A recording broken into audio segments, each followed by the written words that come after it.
Hey everybody, welcome to DBS Film Podcast. My name is Kellen, and with me as always is my brother Brendan, and together we make movies with DBS Films. Today we are going to give you guys a special episode.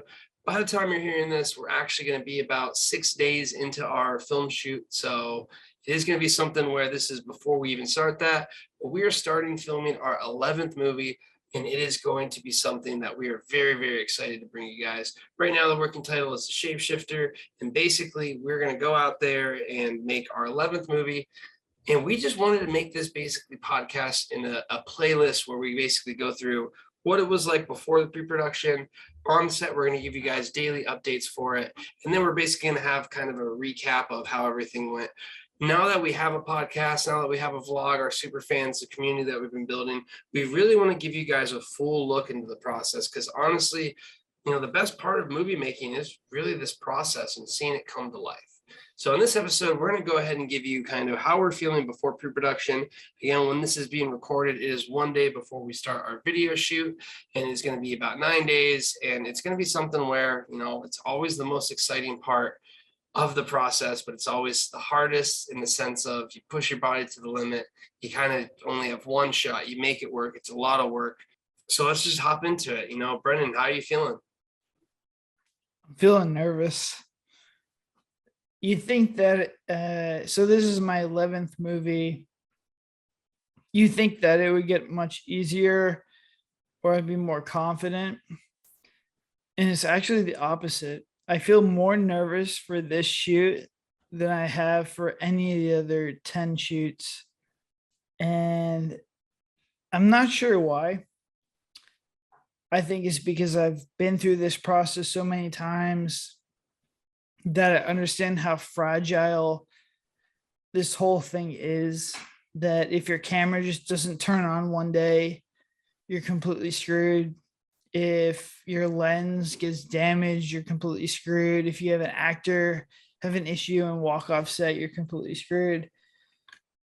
So I think seeing how fragile all this stuff is makes me more pessimistic.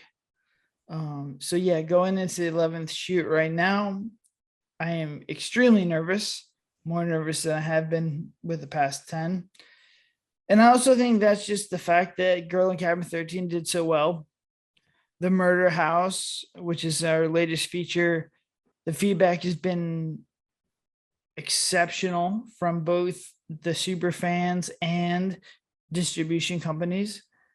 So it's like, for me to top this movie is very difficult. The script, I think, is solid, but there's a lot of issues with the script that I'm hoping that I can resolve as we're shooting the script. Obviously that's too soon to tell whether or not I can fix these issues. It's a very ambitious script. There's multiple characters, more characters than we've had in another movie. There's a lot of technical scenes. So to go into this, I'm looking at it right now on a top-down level. It's a very difficult script. It's got a lot of stuff in it. It's more a psychological thriller than horror. And, these are things that concern me, but, I'm willing to, move forward. My only goal is to get a finished product and to learn from that product. So this is my mindset right now. I'm confident in my ability to film things. I'm confident in my ability to work with actors. But once again, I think it's just, you're going to be nervous. And I don't think that goes away. I thought this would go away, making 11 movies, but it doesn't. And I still think if you ask Christopher Nolan, if you ask David Fincher, they probably get nervous the first day before they start shooting too. So I'm going to roll with it. I'm confident in my abilities. I'm confident in my crew. I'm confident in everyone that's going to work on this screenplay. And I'm confident that we're going to get something very, very good out of it. And we're just going to go from there. And you know what? If you would have asked me, hey, how's Brendan feeling? I would have said he's nervous. He's probably incredibly nervous right now because, hey, there's a ton on the line. This is not easy. This is tough. This is something where the script is a little bit more bold. This is something where we have a lot of success. And the worst thing that can happen, you make a movie that's not as good as the last movie. That's kind of the way that we really look at this. What I like to think though is, is it nervous or is it excited? Is it nerves in the sense that, oh, I'm feeling that we could screw it up, or is it excitement that here we go? We're going to do it again. We're going to do it and we're going to continue to learn everything that we did and we're going to push it forward. There's a lot of areas for us to screw up, but there's a lot of areas for us to succeed and do the best movie that we've ever made. So I'm actually very confident. And the reason I'm very confident is not only do I believe we've been showing a very proven track record of understanding just kind of how to, at the bare minimum, I, do not see us having, when it comes to basically the finished product, something that we cannot understand throughout the entire process of how we can make it as easy as possible for us to edit. Those are some of the things where we're going to give ourselves all of the advantage of making all of these movies that we've had, all of the understanding on how to give us the best coverage. Yes, there's issues that pop up and, who knows, but really, I think we understand the process. And more importantly, I'm looking for us to really take a stab out there, really take a swing. I think we're going to look at a few things that we're going to highlight later on, but I'm very excited for this one. And regardless, I know that we have a new community building with our super fans. And I know that all of the feedback we've been getting when it comes to just The Haunting of the Murder House and all of these movies, that we understand what we're doing. We know it's a hard process. We know things can go wrong, but you're just always stronger after your next one. You're always better. And if anything does happen, well, we'll always make another one and that'll be better. And even if things go wrong, we learn way more from it. And that's something where, to me, I'm feeling pretty good. Again, I feel like I know you, and I'm still going to have some nerves as well, too. I'm still going to have the pessimistic. I'm not going to feel really good until we're absolutely done. But I just feel like we're going to execute on this one. I think we're going to hit it out of the park. So hopefully I'm right. Who knows? But with that being said, I kind of wanted to highlight, when we go into a project, as we've talked about in our past podcasts, we usually look at a few things that we want to improve on or ensure that we do based on what we learned from the last one, just so we can, get better as it goes. So with that in mind, what are some of the areas that you think, just from The Haunting of the Murder House and what we've been seeing already, you've almost learned from that movie that we want to try and improve upon going into this one? Yeah, I think going into this one, the two main areas that I really want to focus on is, just character and motivation. In a horror movie, you're going to have the situations where the characters should, leave the situation or they should stay. And I think, in Girl in Cabin 13, when we did that, it came off as gaslighting and it came off as just not natural. And if you have these masked men show up, you should just leave right away. So that was the main area that I'm focusing on. This script, I think the first 40 pages of this script are very solid. I think the last 30 pages of the script are solid, which is good news because the most important scenes in an indie film are the intro and the climax. I think there's 15 pages in the script that they're going to be very difficult to direct. You have characters with different motivations. You have characters with different ideologies on what's going on. And you come back to that horror trope of should they stay or should they go? So I'm looking at it as a challenge to really try and figure out how we can address these issues in a smart sense, in a sense that makes the viewer rewarded for staying with this movie and not have the typical reaction of, well, this is stupid, I should just turn it off. So that's a challenge to myself, is just see in these 15 pages to make sure the character motivations are proper, that the body language of the characters are proper, and that, their goals and motivations for staying to essentially get killed are, proper. So that's a big thing. And the second thing is I'm really going to focus on lighting in this one. I thought in the murder house, because there was really no lights in that house, it was very flat lighting. where I'd like to go back and reevaluate the Girl in Cabin 13 lighting, which I thought was a pretty good job. But I'm trying to just get better at it in this movie because there are going to be lights on.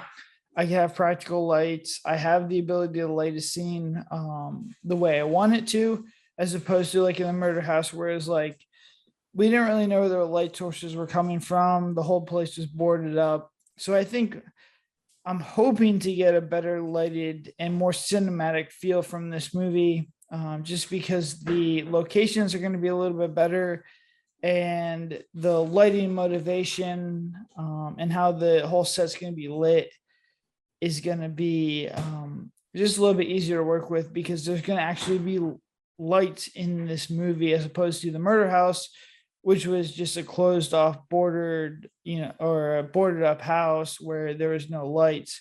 So those are my two big things that I'm focusing on for this next movie. Yeah, I mean, I think, when you really look at what you highlighted, the first one, if we can solve that, that's a major issue in any horror movie. I would just get out of there as a big plot point. And it's even something we started asking our super fans, when it was like, would you stay or would you go? We got a few that were like, would you stay? But the vast majority for the characters, would you go? So if we can, establish that dynamic and, I think we do have a good stab at it. It makes sense for the way we've done it this time around. And I think the other thing is when you have more characters versus Girl in Cabin 13, this is something with I think our past movies too. A lot of the boyfriends come off in a gaslighting fashion because they basically have to be the only other character we have to say, hey, let's not leave. And it's like, you're not crazy and whatnot. And I mean, I'm the first to admit, yeah, that's how it comes off because it's a simple plot with simple characters. When you have 4 characters in one location, which is what we have now, we can have multiple motivations that all push to make a decision versus, well, you have to be the sane one. You have to be the one saying they're, insane. And that, I think, it leaves you with a little bit of wiggle room. So I'm excited to see how we kind of do with that. And then, for the second element, I think with lighting, when it comes to it, the more we can cheat that cinematic look, the more you can pull it off and the more experience you have, I'm sure we're going to see ideally the improvement from it, especially if you're focusing in on it. So I'm excited to see the end product. I think it's something where you just can really, more than anything, when you do see the cinematics improve, it's just overall is that's that tide that raises the entire boat. It's something that you're going to end up having a better movie and a better product if it just looks good. So I'm excited for those things. For me, the two things I think I'm really looking at us hopefully being able to nail. Number one, no pickups. We've talked about it before, and we said basically when you end up having to do a pickup, it slows the entire process down because it gives you almost an excuse in editing to be like, well, I got to wait for the pickups. I got to see how it cuts in here. I have to see how it does this. And the more pickups we need, just from the past experience we've done, it shows you that the longer it's going to take for that finished product to be done. If we can get through a project without any need for pickups, we can greatly increase the speed of us basically just getting that out there, returning on our investment and being able to make another one. So I think really to me, I with the script that we have and the amount of days that we have, I really hope for us to be able to get through it. And again, we're always going to be crafty. If we need to have pickups, we're going to do pickups. But I think that would be something I'm looking for. And the second thing, I want to nail the intro. I want to nail the climax. I think for the murder house, while it was really, really good pacing, I think we could have put a little bit more effort into kind of the intro. It was good, but I want great. I want, that really amazing intro. We're going to focus really heavily on it. Same thing for the climax. We can at least get, some special effects to really kind of heighten it. I think if we nail the intro and we nail the climax, we're good enough at telling the story. We're good enough with the cinematics. I think you can follow through. So for me, those are the two things I'm looking at. What are kind of your thoughts on that? Yeah, I think the intro, I thought the intro in the murder house was good. I think it needed to be just cut down a little bit, which is feedback that we got from the super fans. But I think it was a solid intro. I think it's one of the better intros. It'd probably be my second favorite to Whitlow House because the only difference between Whitlow House is we're explaining the lore of the movie already. Where this one, the police officer is just kind of going through there. You don't really know what's going on. So I think that's like a big thing with this movie. I'm 100%, on board with trying to make sure the intro is explaining that this is a shapeshifter movie. So instead of with the Whitlow movie, we're explaining it via dialogue exactly what's happening. I'd really like to take a chance at this one and explain via visually what's going to happen in this movie, which is there's a shapeshifter, there's multiple people, and you understand the rules of the shapeshifter visually without a character telling the audience what's going on. And so I'm trying to get the same intro as the Whitlow house, but instead of explaining what's going on, we're showing what's going on via, you know, cinematics. And if we can do that, I think it'd be a new milestone in DBS films, because we're showing, not telling, which is like what every filmmaker tells you what to do. And then I think you touched upon the climax. I feel good with this climax because we did a really good job in Girl in Cabin 13. And this is the same climax as Girl in Cabin 13. It's, people running in the woods, and we're just going to up the special effects, and we're going to up the production value. But I feel good with that. I understand how to shoot people running in the woods. I think the climax on this one is really, really good. Once again, my feelings on this movie, I think the first, page 1 through 40 are really, really good. I think the middle pages, 40 through 65 are, the make or break, whether or not this movie is going to be good. And I think the last 40 pages are solid as far as the climax. So those are just my feelings, but to echo what Kel said, yeah, I'm on the same page. I think that as long as you have a good intro and as long as you have a good climax, you'll have a good movie. And the middle part is it comes down to just directing and just trying to make sure the characters understand what they're trying to do.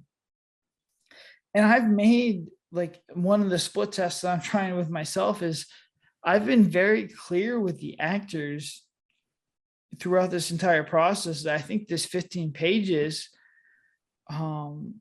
are essentially like a wild card. And I've made it very clear to them that I don't feel comfortable with these 15 pages in the middle of the script.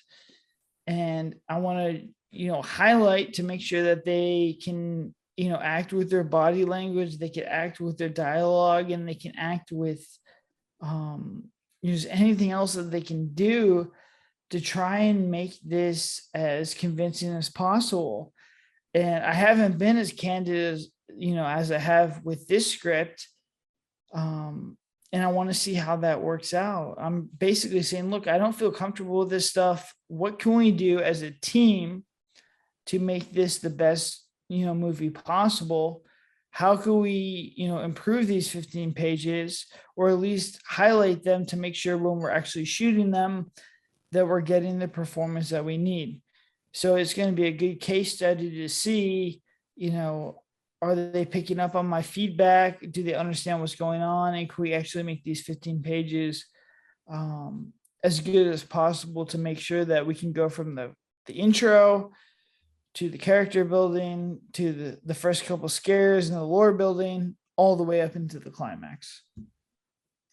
Yeah, and again, to highlight it, I do think the Murder House did have a good intro. But I think it's something where if we can continue to increase with the intro and the capabilities that we have to hook people in the story, just the better engagement you're going to have. And to me, it's something where I think if we can really explain exactly what you're in for with the movie in the intro, we can continue to do that.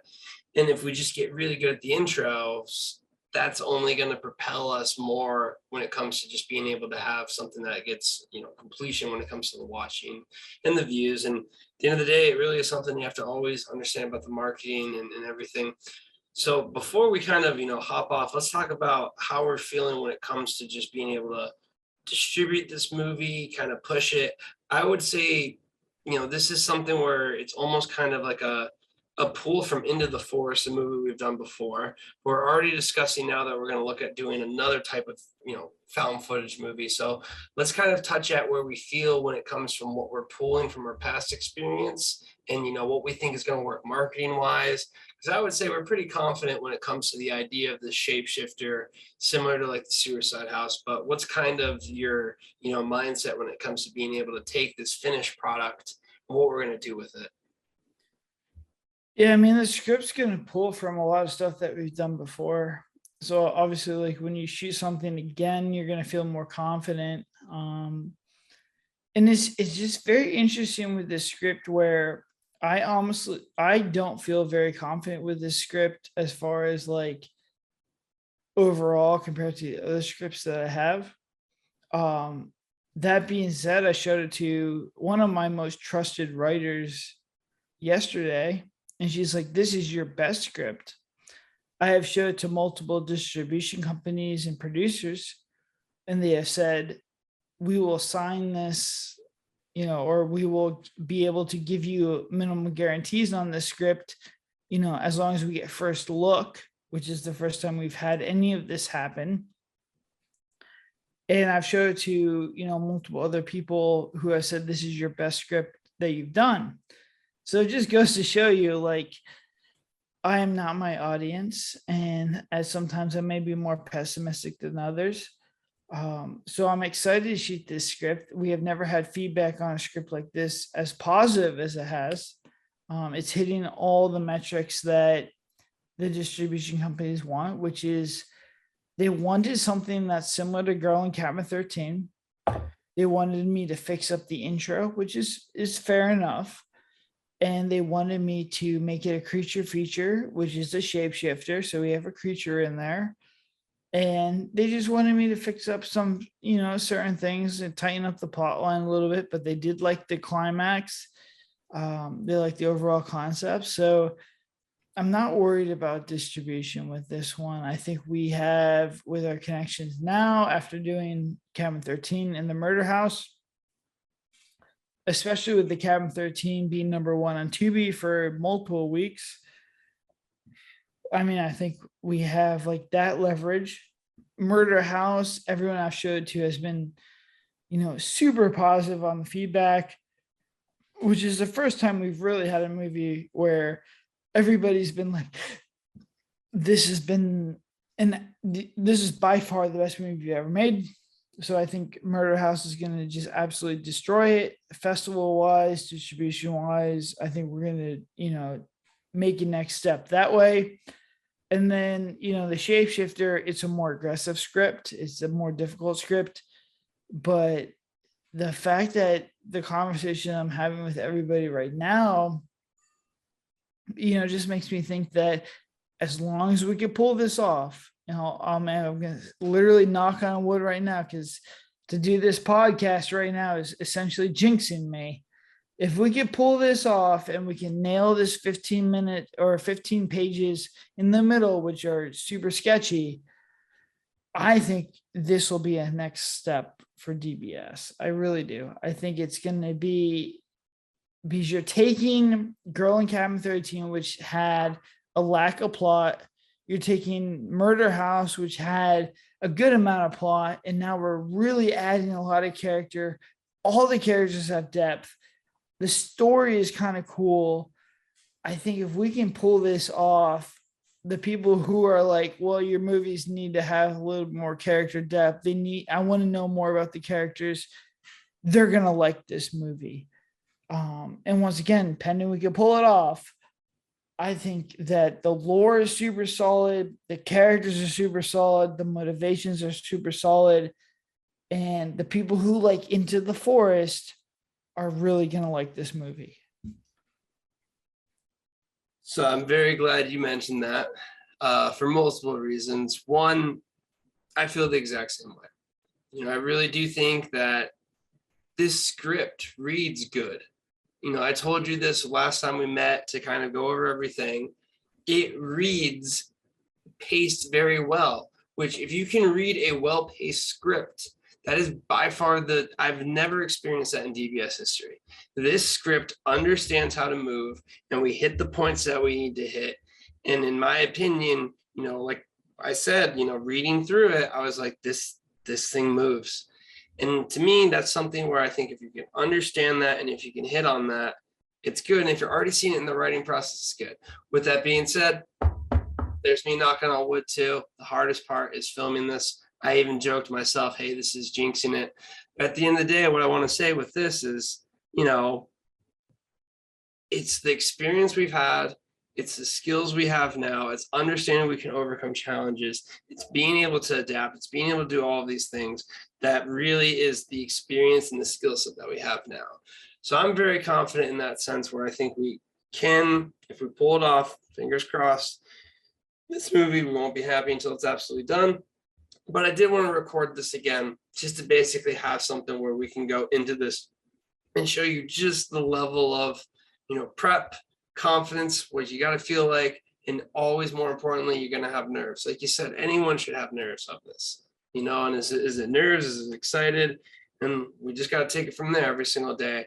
One last thing I really wanted to touch on, I think to me, the biggest difference now, in my opinion, going into this has been the dramatic rise of the community we've been able to foster so quickly, in the sense of going from really, I would say, December, January, we started, we posted a TikTok, it ended up getting viral. But more importantly than it getting viral is we've met some really amazing people in our community that have completely blown my mind with how quickly we're growing now. We have a community of super fans. We have a ton of people out there who are so committed to DBS films, who are so committed to being part of this journey, who are so committed on the sense of, just seeing this level of engagement, positive feedback, support, all the things that they're doing, that it really helps me to be a lot more confident in the sense that, I think we're only going to continue to grow, only continue to add more people who are amazing. So you just kind of want to have a comment on, how that element is starting to come about, and just, what it means to us as a film studio to be able to have the support of fans regardless of, where we're at. Yeah, I mean, it's absolutely incredible. To give you an example of before we started the community, the Discord community, to go back and get feedback, I would give feedback to, family and friends. So it'd be 10 to 15 people. And obviously they have a connection to me. So their feedback would be overwhelmingly positive. To give you an example on the Murder House, just using the super fans that we gave to, I think we have 60 or 70 feedbacks from the Google survey. And it's all people, who understand horror movies, who are not afraid to hurt my feelings, and to just be able to look at the Google documents and understand where the problems lie in this movie is so powerful. And I'm so grateful to have like the ability to see 80 to 100 people give me feedback on a movie, because I'm here. You can't hurt my feelings. I'm looking for feedback to not only fix this movie, and if I can't fix this movie, at least I can make that, change for the next movies, or the 3.0 version of the movies, or another movie down the line. So I'm super nervous about this movie. I'm nervous about getting a final product, which is always my goal.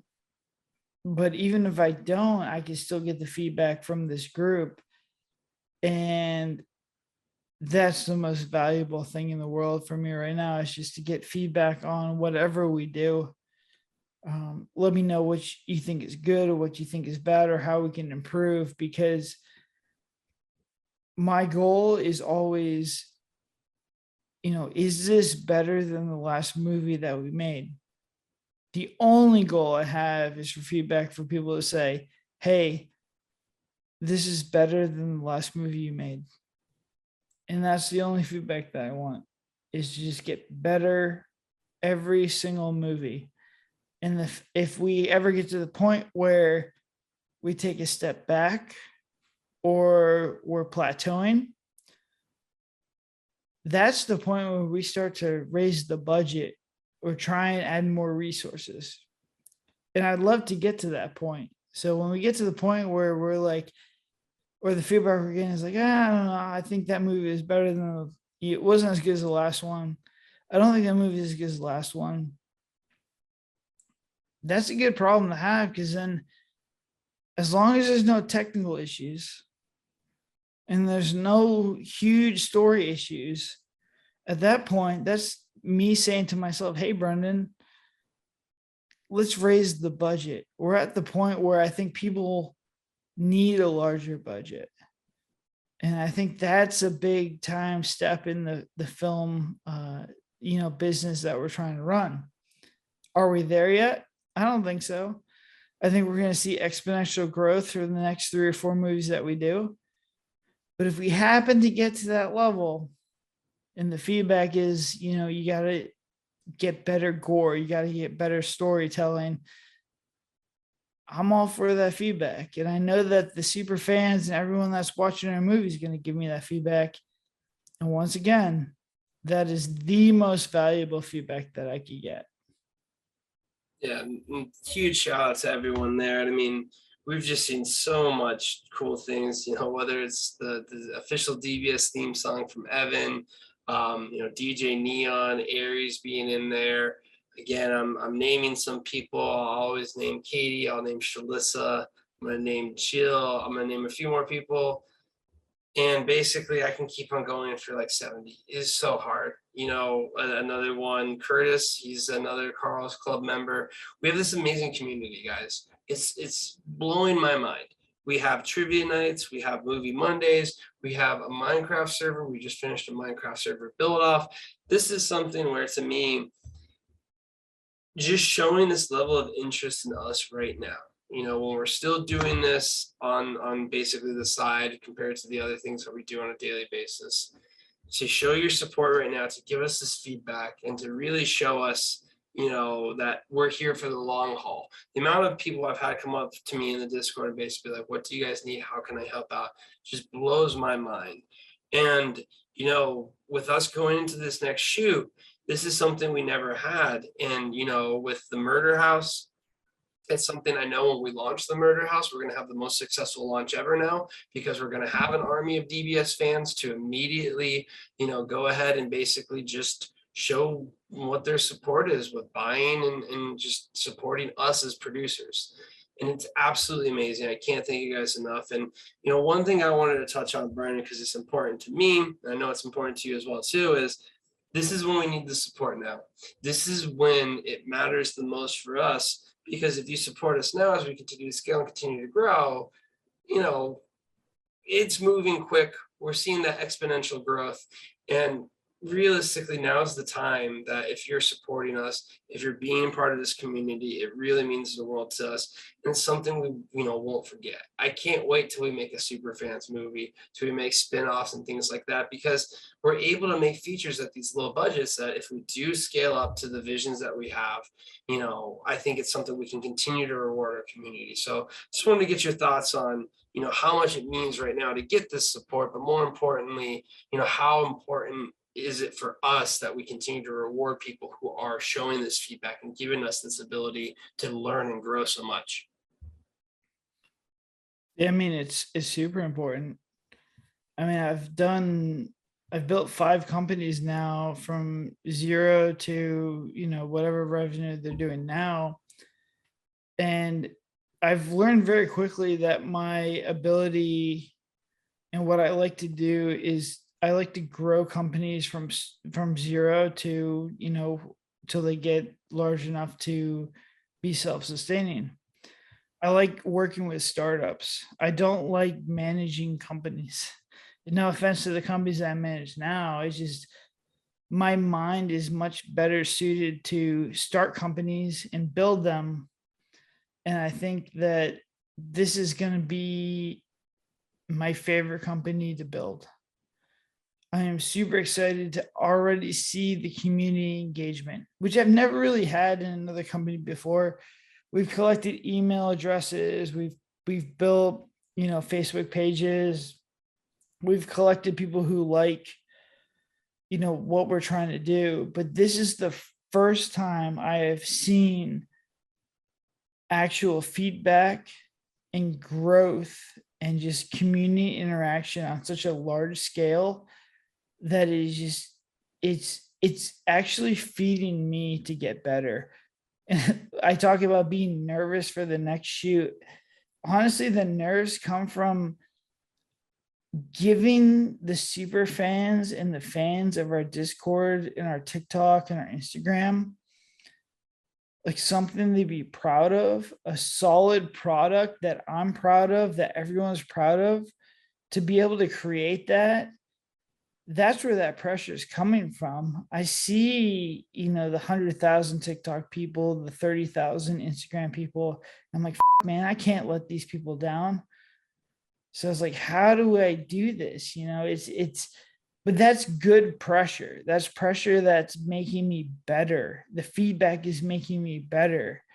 And, when I talk to the actors, the first thing is like, you should be nervous. If you're not nervous, that doesn't mean you're worried about how something's going to turn out. Everybody on this production, tomorrow, everybody should be nervous. Everybody should have adrenaline going for them. If you're not nervous and you don't have adrenaline going for you, then you're not the right person for this project. So I think that sums it up. I have an immense amount of pressure on me to make this the best movie possible. And I'm doing everything I can do possible to make this the best movie possible. But the pressure from the communities is just making me better. Steel sharpens steel. And that's essentially how I feel right now.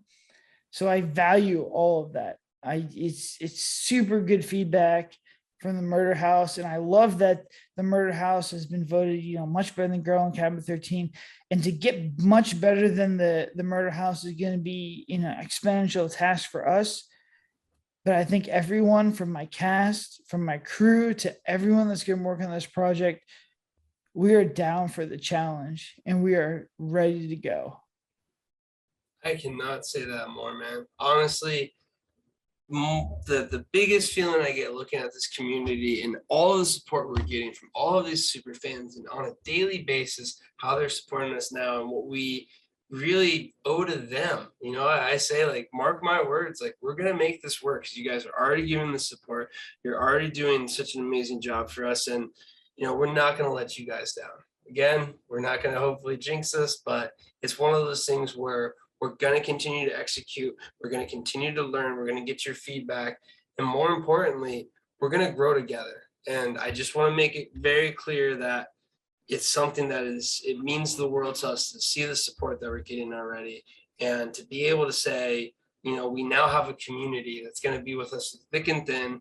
And this is something that we will bring with us for this shoot, but for every single shoot moving forward, for every single project that we have going on, we'll continue to grow with this community. And again, guys, I say it a lot, but I need to say it more. It really means the world to us. So we just wanted to highlight again kind of how we're feeling going into the shoot. We are going to have some daily updates for you as well. We're basically going to try and give you as much information as possible because, hey, being on set, while it is nerve-wracking, while it is intense, it can be fun. And especially if you get that finished product, it's really, really fun. So hopefully we can capture that magic. If you haven't joined our Discord channel yet, that's the place to be. You're going to get all the inside information, all the background stories, everything that we can possibly give out there. Plus we do fun things like trivia night, Minecraft, movie Mondays, just really trying to build and foster an amazing community. We already have so many unique creatives that we're already working with. So be sure to check us out. But until then, have a good one.